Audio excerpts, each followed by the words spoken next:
Hello. So who wants to be an entrepreneur? I'm one. Do you want to be one? Here's my crazy story of how I earned my first $400,000 from my very first company in my early 30s with not a single dollar to invest. Nothing. Let me start from the beginning. I've been a blue-collar worker at least until my early 30s. And I was installing alarm systems, card access, CCTV, very, very prestigious places, everything from lottery tickets to pulp mills, sawmills, school districts, city halls, all kinds of stuff. It was, I was really enjoying, the various different work that I was doing. But one day my boss came to me and more or less said, Jay, we're going to make you white collar. White collar. What do you want me to do? Like I've got a crew of 17. I'm always under in the quota of hours. Like what's going on here? So they said, well, we think that you have the ability to communicate with potential customers. And the reason, I guess, they were getting feedback at the end of any alarm install. You have to explain how to use it and in the various different security codes and stuff like that. So I guess apparently some customers were complimenting me on my ability to explain how these systems work. So anyways, I go home, I talk to my wife, and she says, okay, they want to get rid of you. So, okay, but the thing is, something in my brain was saying, hold it.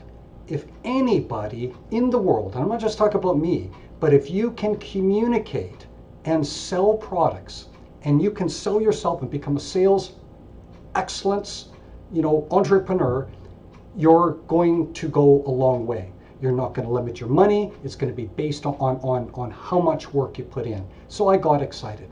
So the next 5 years of my life was what I call pretty incredible. I doubled my income. The last year I was almost at even more than double. So very, very happy with my wages.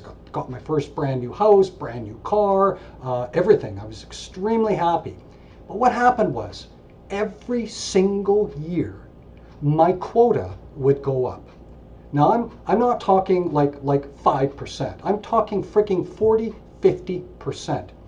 But for a while, it just fueled me to want to push and push and push and push. And they had this thing that you call a sales club. So it's called the President's Club. So there was about 400 sales reps, and the top 10 get into this elite President's Club. So you get about $5,000 cash, you get a cruise or a trip to the Caribbean or whatever it might be. And that really, really, really gave me a lot of incentive to want to push hard. So I did it year after year after year. However, by year 5, my quota went up yet again another 50%. Oh my God, like, am I really going to be able to achieve this? So I kept working hard, but I knew deep down that I'm getting a little bit tired of having these big corporations control my life. I felt like an insect under a microscope, and what is he doing to do these sales, et cetera, et cetera, et cetera. But anyways, as I found working with publicly traded companies, hopefully it's not for all of them, but I can tell you though, the bottom line is appease the shareholders. That's always what they want to do. You're just another worker bee in a huge company, all making the 1%ers richer and richer. I got quite discontent. So finally, this was kind of like the final straw. I get this letter from the head of the company for this particular country, for one country, not globally. And I'll never forget it. And it said, Jay, you're only at 85% to quota. So you have 4 days to give us a full report on what you're going to do to both get your quota, but exceed your quota. I lost it. I absolutely lost it. Went home again, talked to my wife, been married 33 years, by the way. She's always been a great confidant and etc. And she said, it's time. You've got the capability. You've got this ability to be able to talk to people and feel comfortable with yourself. You've done public speaking. You've done, all kinds of different things, from Toastmasters to Rotary to sales clubs. I was president of Crime Stoppers, all kinds of stuff. And now it's time to go on my own. I was just done having to appease a boss. Sick of it. So what did I do? I'll never forget the call. So I call up the big boss and I gave him 2 words. Okay, it's not what you think. It was I quit. Right away, he started threatening me. Well, Jay, if you recall, do you remember the legal division when you came to our head office? Do you remember all those lawyers? So if you do anything to harm us, we are going to haul your butt to court. That's when I should have used that FU word, but I still didn't. There's a time and a place. This was not the time. So I decided to quit. Yep, insane. So at that age, I'm making like, well, 100,000 a year. And at that, and now we're talking, quite a few decades ago. So back then it was like the equivalent of making 200,000, 300,000 a year now. And I quit.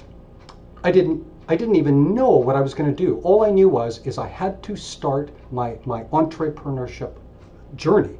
So what did I do?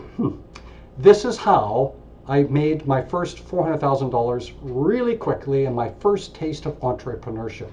I went to my biggest competitor. This freaking guy hated me. All the times that we quoted against each other, trashing each other, fuck you this, fuck you that. It was always something. But anyways, I was feeling confident, and I walked up to him, met with him, I should say, and I said, tell you what, his name is Larry, and I said, I have an idea of where you're at. You've been building this company for 10 years, but I'm ready to be self-employed, so either I compete with you or we join. But the thing is, though, I need to know that I've got a decent amount of shares. So tell you what, if in 18 months I haven't increased your revenues and your customer list by 300% in 18 months, then you give me 40% of the shares of this company.